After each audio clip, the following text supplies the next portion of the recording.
Did you know that Bel'veth can dash to the wall in the back of Baron Pit without her evolved form? You just have to use her Q sideways through the wall and you'll phase right through. This even allows her to dodge wards that enemies place against an expected late invade so that she can do things like this. And on Jayce, you can actually disguise the animation of your Q by doing the laugh emote with Control 4. This way enemies can't even tell when you're using it. You can also fit in an extra auto attack after you knock an enemy away with your E by just spam right clicking on your opponent the moment after you use it. Combine the two for some insanely strong trades in lane that your opponent just can't see coming or counter. And on Poppy, it's actually possible to predict exactly where her passive will land after you throw it, so you can be ready to pick it back up for the shield. It flies in the direction of the closest wall, so if I stand here, it'll go to the right since that's where the nearest wall is, but if I now go here, it'll just go to the left this time, because now that wall is the closest. And on Ezreal, after you E towards an enemy, if you fire your Q without moving your mouse, your Q will automatically aim directly at the character that your E just hit. But why would this ever be useful? Isn't it better to just aim skill shots yourself? Well, yeah, probably is, but only if you can actually see your target. Say an enemy has run into a bush, and you don't have the ward to see where they are in that bush. If you use your E towards the bush, and then use this trick, your Q will shoot directly at the enemy and will be aimed perfectly at them, even though you don't have vision of that enemy inside the bush. Now most of these mechanics are new to me. I only know them because I went through and asked every single one trick I know out of the thousands of students I've coached, and I asked them all to show me the most unknown mechanics and interactions that their champion has. And from everything that they taught me, that's how I made this video. I've also attached timestamps for the video, so you can always skip forward and check out what works for the champions that you play if you prefer to do so. So stick around because I promise you, you're going to discover something new just like I did about the champions you probably thought you knew everything about by now. My name's Rogue and I played League of Legends professionally for 7 years. Now I'm a full-time content creator and coach for all ranks Iron through to Challenger. So if you want more information of what a coaching session with me will look like, you can find more information by following the link in the video description below. While you're in the description, you'll also find the link to my Patreon, where I post all of the recordings of my best coaching sessions in full.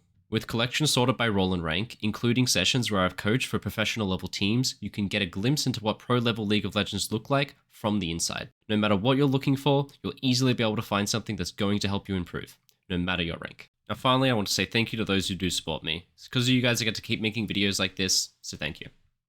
Let's kick the video off by looking at my former one trick. Now on Thresh, when he hits his hook, there are two distinct pulls where he pulls his target closer to him. But if you reactivate his Q too early in order to fly towards the target, your hook will only pull your enemy once, which is obviously just worse in almost every situation. As a bonus trick for you as well, you can also disguise the animation of your extremely obvious Hex Flash by using an auto attack. Just auto attack a minion, then instantly charge Hex Flash, and the enemy won't even know that you're casting it until it's already gone off and they've been hooked. On Shaco, after you activate your R, you will appear in the direction that your mouse was facing the moment that you use the ability, with your clone facing opposite you. For example, if I put my mouse to the right of the screen and use my ultimate, I reappear on the right while my clone reappears on the left. This obviously has some uses for the Shaco player, but it also means that you can sometimes identify the real from the fake. If a Shaco player is running away, their mouse is usually pointing in the direction that they are running, which means most likely when they ultimate, the real one appears in the front and the clone appears in the back. A really stylish combo you can do on Zac is to cast your ultimate while flying through the air with your E. Now normally your skills will be grayed out while traveling through the air with Slingshot, but if you first use Q on an enemy, then Slingshot with your E, the moment you get out of range of your Q and it breaks, it will actually bug out and you regain the ability to cast your ultimate while in the air, allowing you to hit the fattest drive-by on the entire enemy team. Also, if for some reason you have a change of mind about wanting to go in, you can actually cancel your E mid-air by just activating Hextech Protobelt. Now I want to revisit some champions from my intro whose tips I didn't quite get through fully yet. Now as a reminder, some runes in the game have a stronger effect for melee champions than they do for ranged champions. Whereas for the Undying, for example, does more damage, heals you for more, and gives more permanent health if you are a melee champion than if you are a ranged champion. This can easily be abused by some champions, most notably on Jayce. If you auto-attacked in range form, but switch to melee form before the auto-attack hits your opponent, you will receive the increased damage, healing, and max health as if you were a melee champion, despite the fact that you used a ranged auto-attack. Another common play on this mechanic is when playing with Conqueror on Jayce. Jayce can use his range form W to give himself attack speed for the next 3 attacks. If he stays in range form, he will gain 1 stack of Conqueror for each of the attacks he does. But if he uses his range W, then swaps into melee form, he retains the attack speed still, but now receives double the stacks of Conqueror for those 3 auto attacks, making him extremely fast to stack it when going for an all-in. Now for Bel'veth. Bel'veth gains attack speed for the next 2 attacks she does after casting a spell. These attacks can be stored, with the stored charges of her passive shown by this indicator. The reason this becomes interesting is when hitting towers. Unfortunately for Bel'veth, her E can't hit a tower, but it can stack her passive, increasing her attack speed. The only problem is the attack speed you gain isn't worth several seconds of doing nothing while casting your E on the floor. But Bel'veth mains know that you can cancel your E by using Q or W. So when attacking a tower, you should cast your E, instantly cancel it with another spell, and then hit the tower with the increased attack speed you now have because of all the passive stacks you've stacked up. Speaking of taking towers fast, Samira can also use her E dash on enemy towers. Now you know. Not only is this useful for chasing down enemy champions and repositioning, but Samira's E gives her attack speed. So if there is no one around, you should just be using your E on the tower to take it more quickly because now you have attack speed. Now let's do a quick section to show some awesome champion combos that you can do. On Camile, if you hookshot a wall and flash the moment you make contact with that wall, you can still reactivate the second part of your E for an insanely long gap close. Here's a clip of Bin doing the combo at match point of World Semi-Finals. He even used his W mid-combo. How insane is this guy, by the way? Meanwhile, I failed the combo twice, just trying to take the clip for this video. Oops. As a quick side note as well, you can actually see enemies in Fog of War with your E. It has small indicators that point towards nearby enemy champions, even if you don't have vision of them. Here's the most insane brand combo that you've never heard of before. Start off by ulting a minion. Yes, use your ult on a minion. Your ultimate prioritizes enemy champions, so it will bounce to them shortly after. Once your ultimate hits the minion, it sets the minion on fire with your passive. Now use your E on the minion. Your E is quicker to cast and will spread because your ultimate applies your passive to that minion. This spread E then spreads to the nearby enemy champion, lighting them on fire with your passive, which then means that your ultimate now gains its bonus for hitting an enemy affected by your passive burn, which for his ultimate is a slow. Now that your opponent has reduced move speed, you can finally gap close closer to them and follow up with your Q and your W. Here's the combo played out in real time. This is for sure an insanely cool combo that will allow you to gap close and catch out other ranged champions that are playing far back outside of your usual champion's range. Here's my favorite Lee Sin combo. If you throw Q, instantly ward hop and use your R, your Q will always hit, because your R has a long enough wind up animation that your Q always has time to catch up to you. The same is true if you Q, then flash, then R. You can combine both of these tricks together for an insanely long range one-shot combo that your opponent can't react to.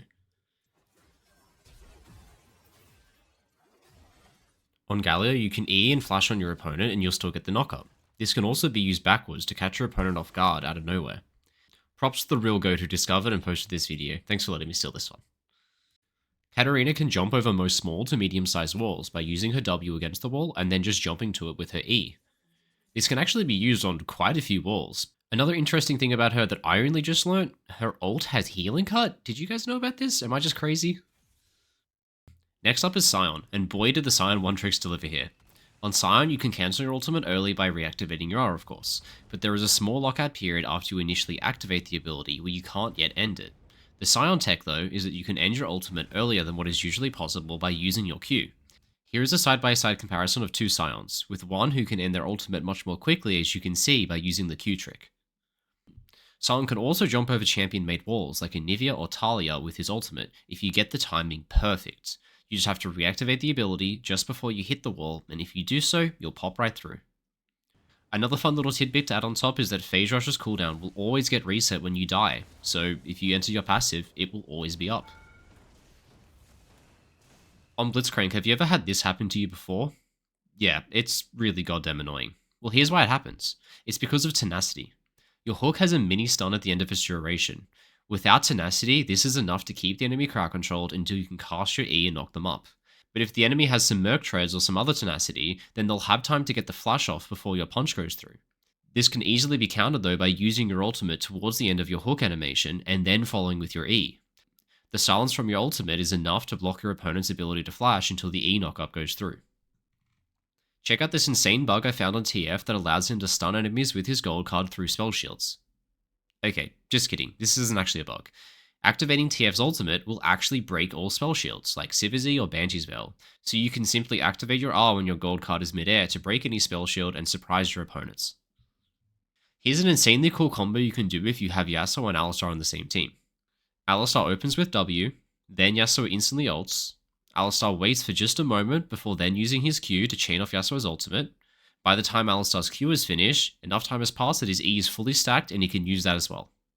This is a guaranteed combo that has more than 3 seconds worth of crowd control, with Yasuo freely hitting for the majority of that time. On Fiddlesticks, you can buffer the use of other spells while casting your ultimate in order to fear more targets. Here I press R, and while casting R, I put my mouse on the enemies in the back and use my E. My E will instantly cast when my ult is finished, and for some reason, the fear extends to the enemies who were hit by my E. The most insane use of this combo is done by using W and Flash.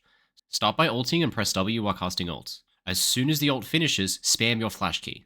Your W will cast after your flash, fearing everyone that your W hits. In order for this to work though, your R has to hit at least one enemy, otherwise the fear doesn't go through.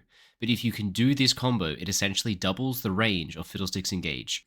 On Zyra, both your Q and your E have a cast time, which means that you can use one of these spells, then spawn seeds with your W in time for the spell to hit that and spawn a plant. Fun fact, I used to play Zyra support as a counter to Thresh in the Pro Leagues because of this one mechanic blocking his hook so consistently. Next up, on Vi, a pretty common mechanic that most people know by now is that you can use your E to reset the auto attack timer by doing an auto then an E. But you shouldn't be doing this all the time. One of Vi's most commonly built items, Sundered Sky, guarantees that your first attack on an enemy will be a crit. Now on Vi, if you get a crit while using your E, all enemies hit by the splash damage of your E also get crit and take increased damage. So it doesn't make much sense to do an auto E and waste the crit on a regular auto attack, when you should instead just be opening with your E. You might lose out on a tiny bit of single target damage, but you get way more area of effect damage because your E is critting now. Akshan can use summoner spells without breaking his stealth. This is obviously most useful for teleport, which can be used to pull off some pretty funny escapes where you go invisible and just TP away. And yes, Akshan can in fact stay invisible the entire duration of his teleport, and can even still be invisible when he appears on the other side.